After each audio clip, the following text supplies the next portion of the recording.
সময়টা তখন আজ থেকে প্রায় ২০০ বছর আগে ১৮২৫ সাল। ভারত তখনও স্বাধীন নয়।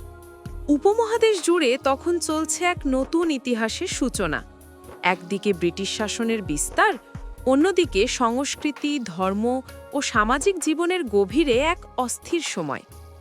১৮ শতকের শেষের দিকে প্লাসির যুদ্ধের মাধ্যমে ব্রিটিশ ইস্ট ইন্ডিয়া কোম্পানি ভারতের রাজনীতি দখল করে নেয়। ১৮২৫ সালের মধ্যে বাংলার মুর্শিদাবাদ, বিহার, কলকাতা, বেনারস, লখনৌ সব জায়গাতেই ব্রিটিশরা নিজেদের শাসন ব্যবস্থা গড়ে তোলে। তখনকার কলকাতাই ছিল ভারতের রাজধানী। গ্রামের চিত্র ছিল সম্পূর্ণ ভিন্ন। ধুলোময় পথ, কাঁচা ঘর, নদীর ধারে জীবিকা নির্বাহে ব্যস্ত মানুষ। কৃষি ছিল জীবনের মূল ভিত্তি।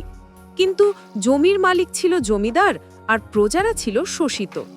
ব্রিটিশরা নতুন রাজস্ব নীতি চালু করে, পার্মানেন্ট সেটেলমেন্ট। এর ফলে জমিদার শ্রেণী ধনী হয়, কৃষক হয় নিঃস্ব। তবে শুধু রাজনীতি নয়, তখনকার ভারত ছিল সংস্কৃতি ও ধর্মীয় বৈচিত্র্যে পরিপূর্ণ। মন্দির, মসজিদ, গির্জা সব জায়গাতেই মানুষ নিজের বিশ্বাসে স্থির ছিল।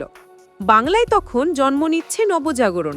রাজা রামমোহন রায়ের মতো চিন্তাবিদেরা সমাজ সংস্কারে কাজ শুরু করেছেন। অন্যদিকে ভারতের পশ্চিমে মুঘল সাম্রাজ্যের শেষ সময় চলছে। দিল্লির লালকেল্লা তখনও আছে, কিন্তু তাতে নেই আগের সেই রাজকীয় প্রভাব। দক্ষিণ ভারতে চলছে মারাঠা যুদ্ধের শেষ অধ্যায়।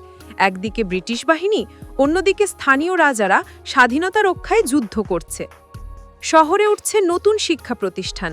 কলকাতা, বোম্বে, মাদ্রাজে ব্রিটিশ স্টাইলের স্কুল ও অফিস। ইংরেজি শিক্ষা, নতুন পোশাক, আধুনিক ছাপাখানা সবকিছু ভারতীয় সমাজে নতুন সংস্কৃতি স্রোত বয়ে আনে। কিন্তু এই পরিবর্তনের আড়ালেও সাধারণ মানুষ ছিল দারিদ্র্য ও অবিচারের শিকার। বাণিজ্য তখন ভারতের প্রাণ। তুলো, রেশম, চা, মশলা সবকিছু ইংল্যান্ডে রপ্তানি হচ্ছে। কলকাতার বন্দর থেকে রওনা দিচ্ছে বিশাল জাহাজ, আর গ্রামীণ ভারত খুঁজছে অন্যের নিশ্চয়তা। একদিকে বিলাসবহুল জীবন, অন্যদিকে ক্ষুধার্ত কৃষক। এই বৈপরীত্যই ছিল ঔপনিবেশিক ভারতের বাস্তব চিত্র। তবে পরিবর্তনের হাওয়া থেমে থাকেনি। ভারতের মানুষের মনে জন্ম নিতে থাকে বিদ্রোহের আগুন।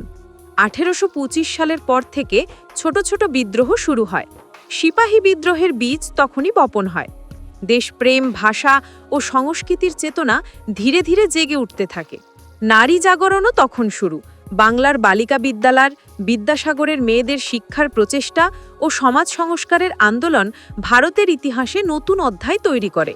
সেই সময়ই ভারত প্রথম বুঝতে শেখে শিক্ষা ও ঐক্যই হতে পারে স্বাধীনতার মূল চাবিকাঠি। ২০০ বছর আগের সেই ভারত আজকের ভারতের জন্মভূমি। একটি পরাধীন, কষ্টময়, তবুও প্রাণবন্ত সময়। সেই সময়ের প্রতিটি গল্প, প্রতিটি সংগ্রাম, প্রতিটি চেতনা আজও ইতিহাসের পাতায় বেঁচে আছে। ভারত তখনও পথ খুঁজছিল, আর আজ সেই পথেই দাঁড়িয়ে তৈরি হয়েছে এক নতুন অধ্যায়।